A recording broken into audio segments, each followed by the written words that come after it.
Hello जय मसीह की, praise the Lord. यीशु मसीह के पुरजलाल, बाकमाल और बेमिसाल नाम में आप सब की खिदमत में सलाम पेश करता हूँ। मुकाशफा की किताब के तफसीरी सिलसिले में आगे बढ़ते हुए आज हम मुकाशफा की किताब के पहले बाब की वर्स 9 से आगे की तशरीह और तफसीर हम जानेंगे। 9वीं आयत में लिखा है, मैं यूहन्ना जो तुम्हारा भाई और यीशु की मुसीबत और बादशाही और सब्र में तुम्हारा शरीक हूँ, खुदा के कलाम और यीशु की निस्बत गवाही देने के बाइस उस टापू में था जो पतमस कहलाता है। यहाँ पे मुकद्दस यूहन्ना रसूल फिर से अपनी बात करते हैं, अपना तारुफ देते हैं और अपनी मुसीबत के अय्याम में, अपने दुख के अय्याम में उस जगह का जिक्र करते हैं जिस जगह पर वो जिलावतन थे। वो कहते हैं कि मैं यूहन्ना। और अगर आपने पहली एपिसोड्स देखी हैं, ख़ास तौर पे पहली इंट्रोडक्शन, तो आपको पता होगा कि ये यूहन्ना कौन है। ये यूहन्ना यीशु मसीह के शागिर्दों में से एक शागिर्द था और वो कहता है जो तुम्हारा भाई हूँ। वो अपना तारुफ कुछ यूँ करवाता है कि मैं तुम्हारा भाई हूँ।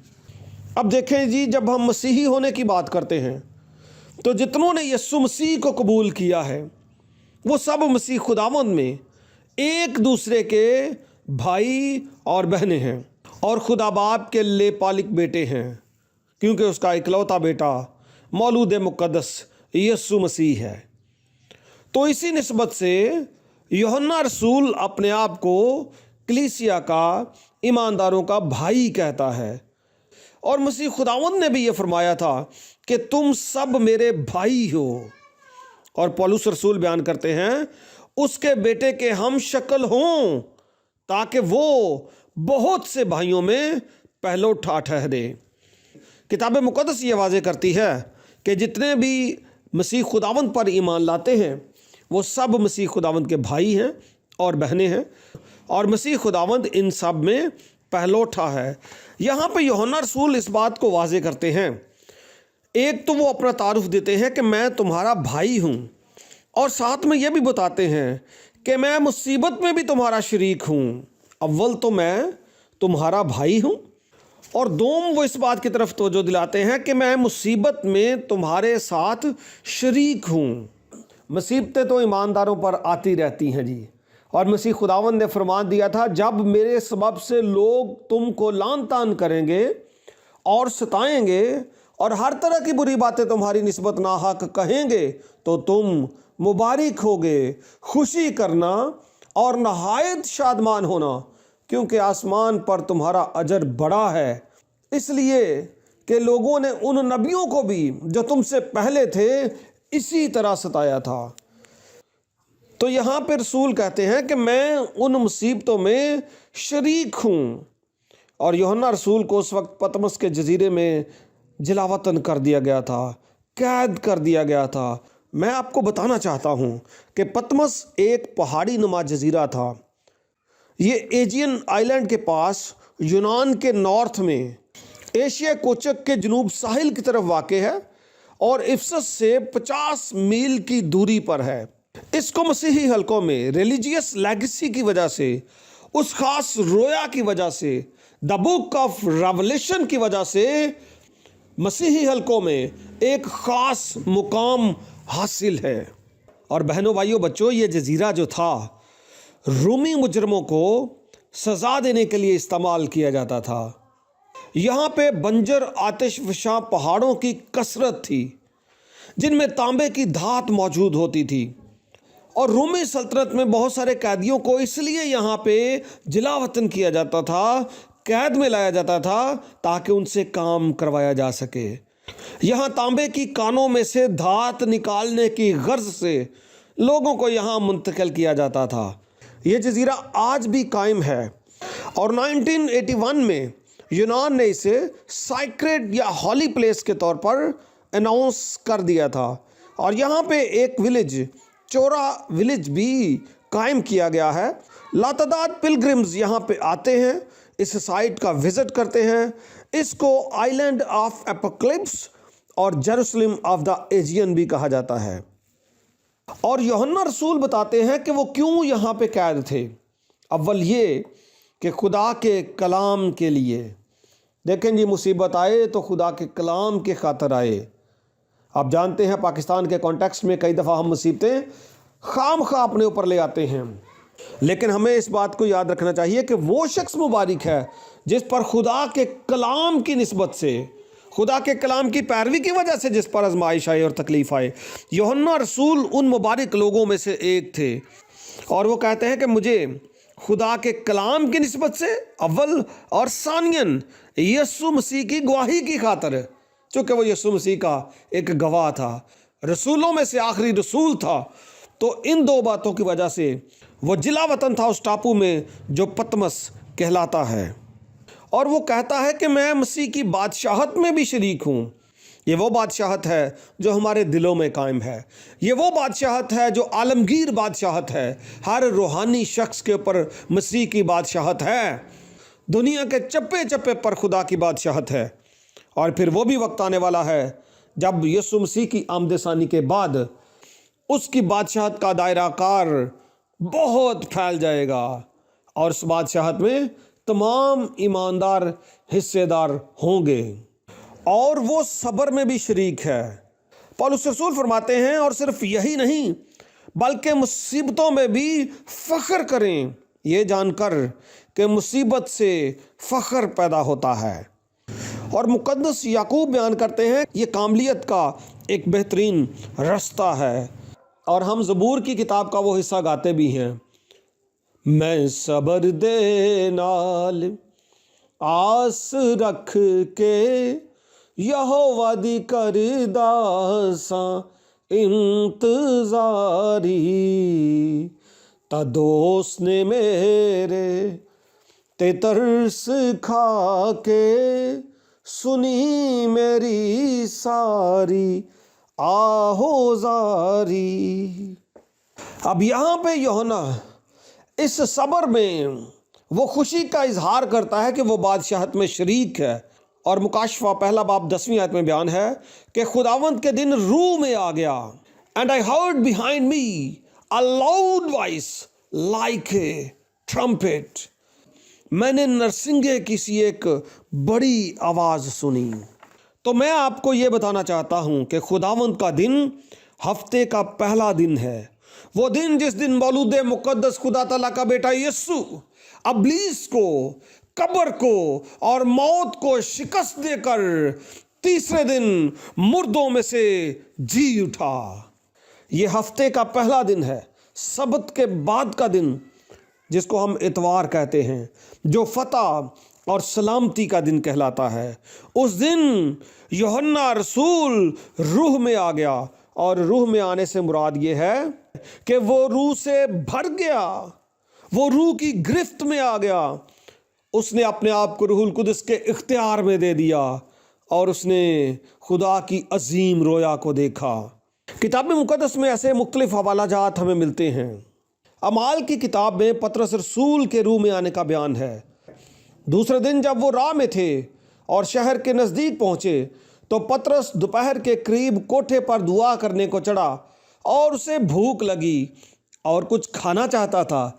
लेकिन जब लोग तैयार कर रहे थे तो उस पर बेखुदी छा गई, और उसने देखा कि आसमान खुल गया और एक चीज़ बड़ी चादर की मानिंद चारों कोनों से लटकती हुई ज़मीन की तरफ उतर रही है, जिसमें ज़मीन के सब किस्म के चौपाए और कीड़े मकोड़े और हवा के परिंदे हैं।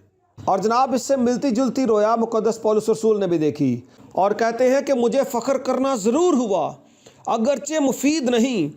पस जो रोया और मुकाशफे खुदावंद की तरफ से अनायत हुए, उनका मैं ज़िक्र करता हूँ। मैं मसीह में एक शख्स को जानता हूँ। 14 बरस हुए कि वो यकायक तीसरे आसमान तक उठा लिया गया। ना मुझे ये मालूम हुआ कि बदन समेत, ना ये मालूम कि बग़ैर बदन के, ये खुदा को मालूम है। और मैं ये भी जानता हूँ कि उस शख्स ने बदन समेत या बग़ैर बदन के, ये मुझे मालूम नहीं, खुदा को मालूम है, यकायक फिरदौस में पहुँचकर ऐसी बातें सुनी जो कहने की नहीं और जिनका कहना आदमी को रवा नहीं। और अहद अतीक में अगर आप देखें तो हिजकिय्याल 8वें बाब की 3-4 आयत में हिजकिय्याल नबी पर भी ऐसी ही एक कैफियत तारी हो गई थी और वो भी रूह में आ गया था। और इसके बाद एक नरसिंगे की सी बड़ी आवाज़ मुकद्दस यूहन्ना रसूल ने सुनी। ये आवाज़ नरसिंगे की सी थी और इस आवाज़ के ताल्लुक से लिखा है कि ये यूहन्ना रसूल के उक़ब से आई, उसको पीछे से आई और ये एक बड़ी आवाज़ थी, बुलंद आवाज़ थी। He heard behind him a loud voice। ये एक बड़ी आवाज़ थी और उस आवाज़ में था क्या? आइए 11वीं आयत पढ़ते हैं कि जो कुछ तूने देखा है उसको किताब में लिखकर 7 कलीसियाओं के पास भेज दे। ये थी आवाज़ जी, कमाल की आवाज़। यानी इफसस और सुमरना और पुरगमन और थुआतीरा और सरदीस और फिलाडेल्फिया और लौदीकिया में। Write on a scroll what you see and send it to the 7 churches. ये है जी वो आवाज़ कि अब जो रोया तू देख रहा है इसको लिखता जा। यहाँ पे किताब से मुराद स्क्रोल है, तोमार है। और यहाँ पे 7 कलीसियाओं का जिक्र किया गया है। 7 का अदद कामलियत को पेश करता है और इन कलीसियाओं के ताल्लुक से इंफॉर्मेशन और बैकग्राउंड आपको आने वाले एपिसोड्स में प्रोवाइड की जाएगी। और 12वीं आयत में दर्ज है, मैंने उस आवाज़ देने वाले को देखने के लिए मुंह फेरा जिसने मुझसे कहा था और फिर कर सोने के 7 चिरागदान देखे।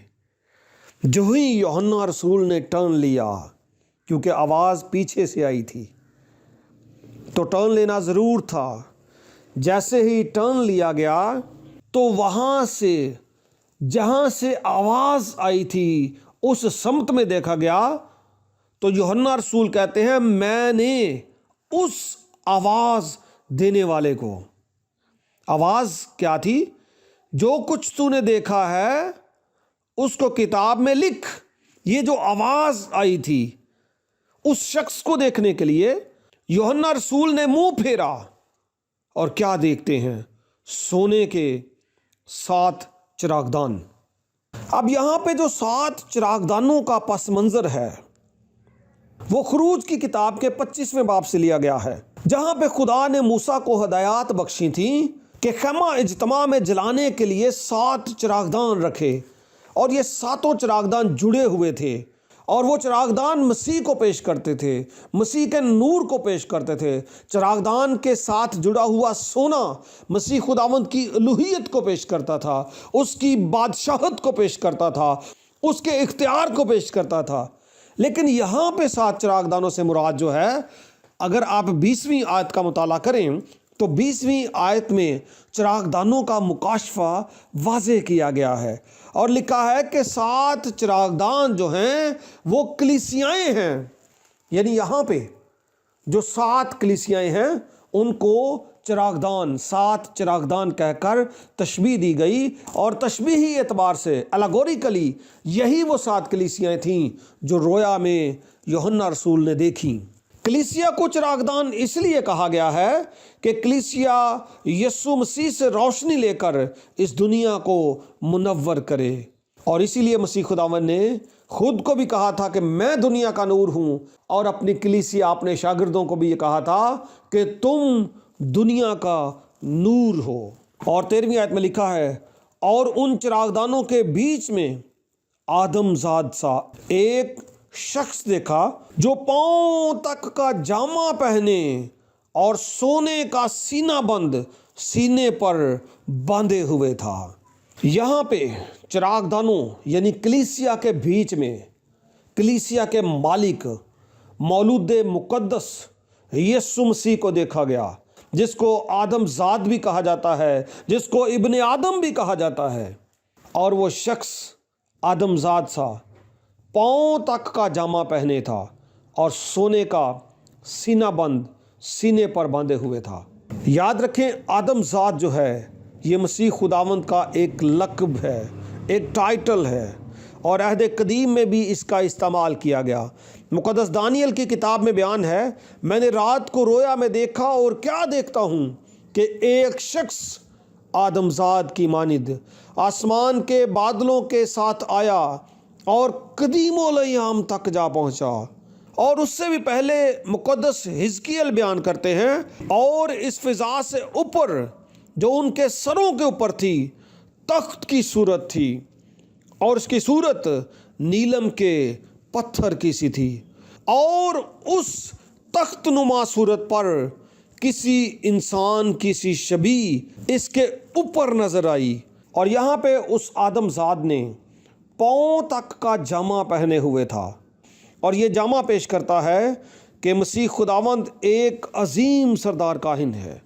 خروج کی کتاب میں اس کا پس منظر موجود ہے، اور اس شخص نے سینہ بند بھی سینے پر باندھا ہے، اور سونا جو ہے یہ اس شخص کے آدمزاد کے خدا ہونے کو پیش کرتا ہے اور بادشاہ ہونے کو پیش کرتا ہے۔ اور ہارون کو جو سینہ بند دیا گیا تھا، اس سینہ بند کو عدل کا سینہ بند کہا جاتا تھا، اور یہاں پہ بھی کچھ ایسا ہی نظارہ ہے، کیونکہ مسیح خداوند جلد لوگوں کی عدالت کرنے کو آنے والا ہے۔ اور پس منظر میں اگر آپ دیکھیں خروج کی کتاب میں، تو سردار کاہن کے سینہ بند پر 12 قیمتی پتھر جڑے ہوئے ہوتے تھے، جو اسرائیل کے 12 قبیلوں یعنی یعقوب کے 12 بیٹوں کی نمائندگی کرتے تھے۔ اور سینے بند کی نیچے والی تہہ میں 2 خاص پتھر اوریم اور تمیم ہوتے تھے، اور یہ پتھر بھی خدا کی مرضی، اس کے انصاف کو معلوم کرنے کے لیے ہوتے تھے۔ اور یہاں پہ اس آدمزاد نے بھی پاؤں تک کا جامہ پہنا ہے، کیونکہ وہ خدا میں سے خدا بھی ہے، سردار کاہن بھی ہے اور بادشاہ بھی ہے، اس لیے اس نے جامہ بھی پہنا ہے۔ غالباً اس کا کلر سفید ہوگا، اور اس نے سونے کا سینہ بند بھی سینے پر باندھا ہوا ہے۔ اور 14ویں آیت کو اگر آپ پڑھیں، His head and hair were white like wool, as white as snow, and his eyes were like blazing fire. اس کا سر اور بال سفید بلکہ برف کی مانند سفید تھے، اور اس کی آنکھیں آگ کے شعلہ کی مانند تھیں۔ سر اور بال کا سفید ہونا مسیح خداوند کے قدیم الایام ہونے، اس کے بزرگ ہونے، اس کے الفا اور اومیگا ہونے، اس کے قدوس ہونے اور اس کے عظیم ہونے کو پیش کرتا ہے۔ دانیل کی کتاب میں لکھا ہے، میرے دیکھتے ہوئے تخت لگائے گئے اور قدیم الایام بیٹھ گیا، اس کا لباس برف سا سفید تھا، اور اس کے سر کے بال خالص اون کی مانند تھے، اس کا تخت آگ کے شعلے کی مانند تھا۔ اور کتاب مقدس میں لکھا ہے، سفید سر شوکت کا تاج ہے، وہ صداقت کی راہ پر پایا جاتا ہے، اور اس شخص کی آنکھیں آگ کے شعلہ کی مانند ہیں۔ اور مکاشفہ 2 باب اس کی 18ویں آیت میں بھی لکھا ہے، خدا کا بیٹا جس کی آنکھیں آگ کے شعلہ کی مانند اور پاؤں خالص پیتل کی مانند ہیں۔ اور اس سے مراد یہ ہے کہ خدا کی آنکھ سے، اس کی نگاہ سے کوئی بشر بچ نہیں سکتا۔ کوئی بھی چیز کتنی بھی ڈھکی کیوں نہ ہو، کتنی بھی چھپی کیوں نہ ہو، خدا کی نگاہ سے وہ بچ نہیں سکتی۔ وہ سب کو پرکھتا ہے اور وہ سب کو دیکھتا ہے۔ اور 15ویں آیت میں درج ہے، اور اس کے پاؤں اس خالص پیتل کے سے تھے جو بھٹی میں تپایا گیا ہو، اور اس کی آواز زور کے پانی کی سی تھی۔ یہاں پہ اس شخص کے جو پاؤں تھے اس خالص پیتل کے سے تھے جو بھٹی میں تپایا گیا ہو۔ اور پیتل عمومی اعتبار سے عہد عتیق میں خدا تعالیٰ کی عدالت کو پیش کرتا رہا ہے۔ عہد عتیق میں قربانیوں کا تصور اور پیتل کی قربان گاہوں کا تصور ہمیں بتاتا ہے کہ وہاں پہ جب قربانیاں گزرانی جاتی تھی تو خدا کا غضب ٹھنڈا ہوتا تھا اور وہ اپنے لوگوں کی عدالت نہیں کرتا تھا۔ اور یہاں پہ خالص پیتل کی بات کی گئی ہے جو بھٹی میں تپایا گیا، اور اس کا مطلب یہ ہے کہ یسوع مسیح پاک ترین ہے، وہ مضبوط ہے، وہ عظیم ہے، وہ باروب ہے، وہ قدرت والا، حشمت والا، بزرگی والا اور جلال والا خدا ہے۔ اور اس کی جو آواز ہے وہ زور کے پانی کی سی ہے۔ ایسی آواز کا پس منظر ہمیں حزقیل کی کتاب میں ملتا ہے، جہاں پہ درج ہے، اسرائیل کے خدا کا جلال مشرق کی طرف سے آیا اور اس کی آواز سیلاب کے سے زور کی تھی اور زمین اس کے جلال سے منور ہو گئی۔ اور زبور نویس بیان کرتا ہے، خداوند کی آواز میں قدرت ہے، خداوند کی آواز میں قوت ہے، خداوند کی آواز میں جلال ہے، خداوند کی آواز آگ کے شعلوں کو چیرتی ہے، خداوند کی آواز بیاباں کو ہلا دیتی ہے۔ آمین، آمین۔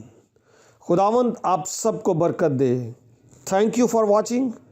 میری آپ سے درخواست ہے، خدا کا کلام جو زندہ ہے، جو لا تبدیل ہے، جو لاسانی، لافانی اور معتبر ہے، اس کو ضرور سنا کریں، ضرور پڑھا کریں، اور اس ویڈیو کے لنک کو اپنی فیملی کے ساتھ، اپنے فرینڈز کے ساتھ اور جہاں تک ممکن ہو سکتا ہے شیئر کریں۔ مجھ حقیر کے وسیلے سے خدا نے آپ کو برکت دی ہے، اور میری دعا ہے کہ آپ کے وسیلے سے یہ برکت خدا دوسروں تک ممکن کرے۔ God bless you. Thank you so much.